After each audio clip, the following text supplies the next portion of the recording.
اعوذ باللہ من الشیطان الرجیم بسم اللہ الرحمن الرحیم الذین تتوفاہم الملائکۃ ظالمی انفسہم فألقوا السلم ما كنا نعمل من سوء بلا ان اللہ علیم بما کنتم تعملون فادخلوا ابواب جہنم خالدین فیہا فلبئس مثوى المتکبرین۔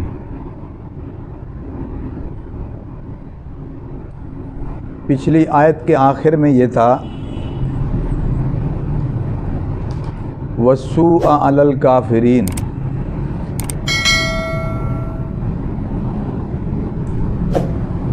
کہ بے شک رسوائی ہے آج کے دن اور برائی ہے کافروں کے لیے۔ یہ جو کافرین کا لفظ ہے اس کی وضاحت آ رہی ہے کہ کون سے کافر مراد ہیں جن کے بارے میں ان عذابوں کا بیان ہے، وہ کون سے کافر مراد ہیں۔ ٹھیک ہے، تو الذین تتوفاہم الملائکہ، کافروں سے وہ کافر مراد ہیں الذین کہ جو تتوفاہم الملائکہ، الذین تتوفاہم الملائکہ کہ جن کو وفات دیتے ہیں فرشتے۔ وفات دینا، جان نکالنا، روح قبض کرنا۔ ٹھیک ہے، تو ترجمہ کیا بنے گا؟ کافرین الذین تتوفاہم الملائکہ، جن کی روح نکالتے ہیں فرشتے، یعنی کافر وہ کہ جن کی روح نکالتے ہیں فرشتے، کہ ظالمی انفسہم، اس حال میں کہ وہ ظلم کر رہے ہیں اپنے آپ پر۔ ظلم سے کیا مراد ہے؟ یہاں کفر مراد ہے۔ جب ان کی روح نکالی جا رہی ہے تو اس وقت بھی وہ کیا ہیں؟ ظالم ہیں، یعنی کافر ہیں۔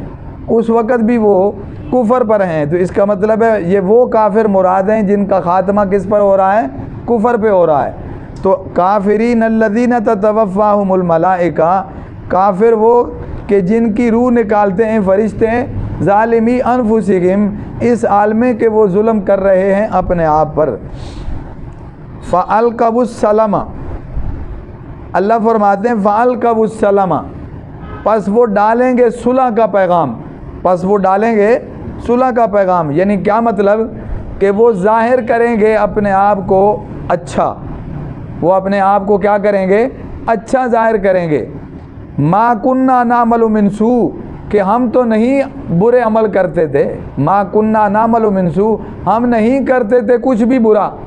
وہ اپنے آپ کو کیا ظاہر کریں گے؟ اچھا ظاہر کریں گے، یعنی فرشتوں کے سامنے وہ اپنے آپ کو اچھا پیش کریں گے کہ ہم تو کوئی برے عمل نہیں کرتے تھے۔ بلا، اللہ فرما رہے ہیں کیوں نہیں؟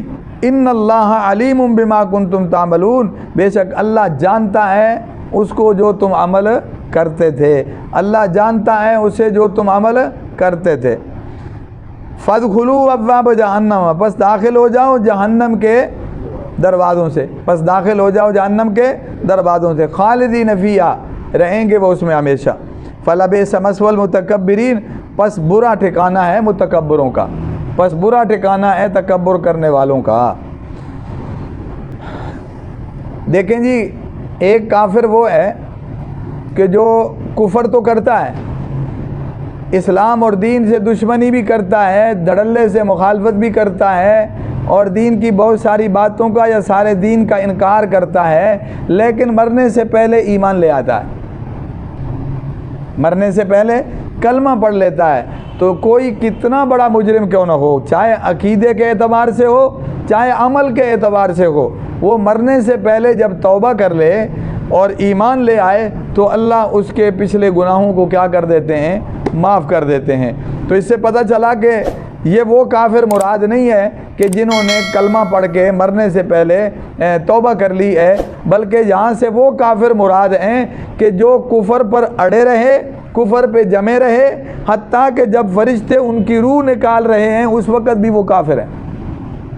جس کا مطلب بنتا ہے کہ مرتے دم تک وہ کیا رہے ہیں؟ کافر.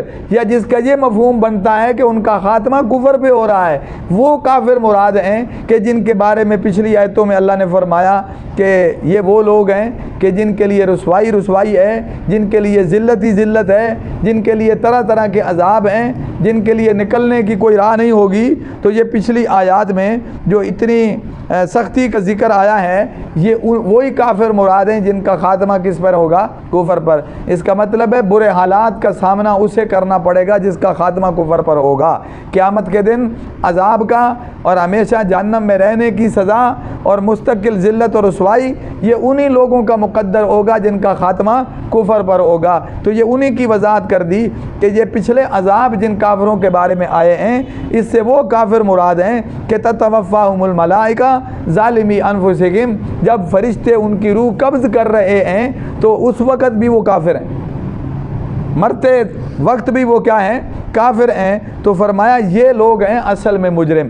فالقوا السلم، جب یہ دیکھ لیں گے کہ اب بچنے کی کوئی راہ نہیں ہے تو یہ پھر کوشش کریں گے اچھا بن کے دکھانے کی اور اپنی اچھائی کو ظاہر کرنے کی کوشش کریں گے اور جھوٹ بولیں گے اپنی زبان سے کہ جناب ہم تو کوئی برا کرتے ہی نہیں تھے، ہم نے تو بڑا اچھا وقت گزارا ہے، ہماری تو نیک نامی ہے. تو اللہ فرما رہے ہیں بلا کیوں نہیں، ہم کوئی تم سے پوچھ کے تمہارے عملوں کا حساب کریں گے؟ اللہ جانتا ہے جو تم عمل کرتے تھے، اللہ کے علم میں ہے. لہذا تمہارے بتانے پر بات ہوتی تو تم تو جھوٹ بول کے اپنے آپ کو اچھا کہہ دو گے. تو تم سے پوچھ کے حساب و کتاب نہیں ہونا، بلکہ یہ اصل میں اللہ کے علم پر ہی ہونا ہے. حتیٰ کہ فرشتے جو نامہ اعمال تیار کریں گے وہ بھی وہی ہوگا جو اللہ جل جلالہ کا علم کہتا ہے.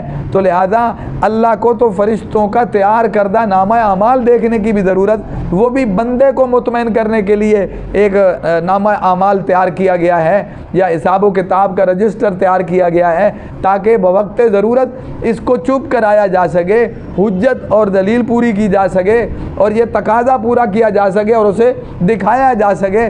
ورنہ اللہ کے سب کیا ہے؟ علم میں ہے. تو اس لیے جب وہ باقی شکلوں میں ان کو کوئی نجات نظر نہیں آئے گی تو پھر وہ اپنے آپ کو اچھا بن کے مطمئن کرنے کی کوشش کریں گے. تو بتایا جائے گا کہ بلا ان اللہ علیم بما تعملون، کیوں نہیں، اللہ جانتا ہے جو تم عمل کرتے ہو، لہذا اسی کی بنیاد پر آج سزا تمہارا مقدر ہے. اور وہ اللہ کا علم کیا کہتا ہے کہ تم کافر ہو اور کفر پہ جمے رہے ہو اور کفر پہ ہی تمہارا کیا ہو رہا ہے؟ خاتمہ ہو رہا ہے. فادخلوا ابواب جہنم، لہذا جہنم میں داخل ہو جاؤ اور ہمیشہ ہی جہنم میں رہو گے. دیکھو کافر کی یہی سزا ہے، یہ بہت بڑی سزا ہے کہ وہ ہمیشہ جہنم میں رہے گا. جیسے قرآن میں سورۃ بقرہ میں ان الفاظ کے ساتھ بھی بیان آیا ہے کہ وَمَا هُمْ بِخَارِجِينَ مِنَ النَّارِ، وہ آگ سے نہیں نکالے جائیں گے. سمجھ آ رہی بات جی؟ اسی طرح قرآن پاک میں یہ آتا ہے کہ ان الذین کفروا وماتوا وهم کفار، وہ لوگ جو مر گئے اس حال میں کہ وہ کافر تھے، اولئک علیہم لعنت اللہ والملائکۃ والناس اجمعین، یہی لوگ ہیں کہ ان پر اللہ کی لعنت بھی برسے گی اور اسی طرح فرشتوں کی بھی اور سب لوگوں کی لعنت ان پہ پڑے گی. کیوں؟ اس لیے کہ ان کا خاتمہ کس پہ ہوا ہے؟ باقی ہر گناہ اور نافرمانی کی معافی کی امید رکھی جائے گی اور یقیناً اللہ جل جلالہ کسی نہ کسی بہانے سے درگزر فرمائیں گے اور کچھ نہیں. تو سزا کے بعد تو معافی ہو جائے گی کیونکہ ایمان والا ہمیشہ جہنم میں نہیں رہے گا. لیکن جس کا خاتمہ کفر پر ہوگا وہ بد نصیب ہے کہ جو ہمیشہ کہاں رہے گا؟ جہنم میں. تو عقیدہ کتنا اہم ہے، ایمان کتنا اہم ہے، جس کو آج لوگ معمولی سمجھتے ہیں، حالانکہ سارا دار و مدار کامیابی اور ناکامی کا اسی پر ہے کہ اچھا خوش قسمت تو وہ ہے کہ جو ایمان کے بعد اعمال صالحہ کرنے والا اور بغیر حساب کے جنت میں چلا جائے. لیکن وہ آدمی کہ جس کا کوئی حساب کتاب نکل آئے، کوئی لین دین نکل آئے، معاملات نکل آئیں، گناہ نکل آئیں اور اس کی معافی کی اور کوئی شکل نہ ہو تو اس کو جہنم میں ڈالا جائے گا اور اس کو سزا دی جائے گی.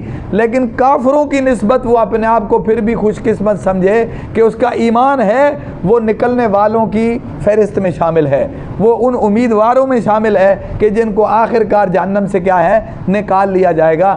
بدقسمت وہ ہے کہ جس کا خاتمہ کفر و شرک پر ہوا اور وہ پھر ہمیشہ کیا ہے؟ ہے جہنم میں رہے گا۔ اس لیے فرمایا فَلَبِئْسَ مَثْوَى الْمُتَكَبِّرِينَ کہ برا ٹھکانہ ہے متکبروں کے لیے۔ ظاہر ہے یہاں متکبرین سے وہی مراد ہیں کہ جن کے تکبر نے ان کو کلمہ نہیں پڑھنے دیا، جن کے تکبر نے ان کو حق قبول ہی نہیں کرنے دیا، جن کے تکبر نے ان کو ایمان نہیں لانے دیا، وہ متکبر مراد ہیں کہ یقیناً وہ تکبر میں ڈٹے رہے اور حق چھوڑ دیا، ایمان چھوڑ دیا، دین چھوڑ دیا۔ نتیجہ کیا نکلا کہ آج یہ تکبر ان کو جہنم میں اس نے لا کھڑا کیا ہے، اور ہمیشہ کی سزا، ہمیشہ کی ذلت اور ہمیشہ کی ناکامی ان کا کیا بن گئی ہے؟ مقدر بن گئی ہے۔ تو اللہ سے دعا کرتے رہا کریں کہ اللہ خاتمہ ایمان پر فرمائے۔ سمجھ آ رہی بات؟ غلطیاں کوتاہیاں ہوتی رہتی ہیں، اللہ سے معافی مانگتے رہتے ہیں، وہ معاف ہوتی رہتی ہیں، کوئی نہ کوئی بہانہ بنتا رہے گا درگزر کا۔ کم از کم خاتمہ ایمان پر ہوگا تو پھر ستّے خیریں ہیں، پھر اللہ جل جلالہ یقیناً آسانیاں پیدا فرما دیں گے۔ اس کی رحمت سے امید ہے کہ وہ بخشش کا کوئی نہ کوئی بہانہ بنا دیں گے۔ اللہ سے خاتمہ بالخیر کی دعا مانگا کریں کہ اللہ ہم سب کا خاتمہ ایمان پر فرما۔ یہ جو قرآن میں دعا آتی ہے نا، توفنا مسلما والحقنا بالصالحین، توفنی مسلما والحقنی بالصالحین، ٹھیک ہے، یہ دعا مانگا کریں اللہ ہمیں موت دے تو مسلمانی کی حالت میں، سمجھ آ رہی بات جی، والحقنی بالصالحین، اور ہمیں نیک لوگوں کے ساتھ شامل فرما دیں۔ تو یہ دعا مانگا کریں، اللہ سمجھ نصیب کرے، اللہ عمل کی توفیق عطا فرمائے۔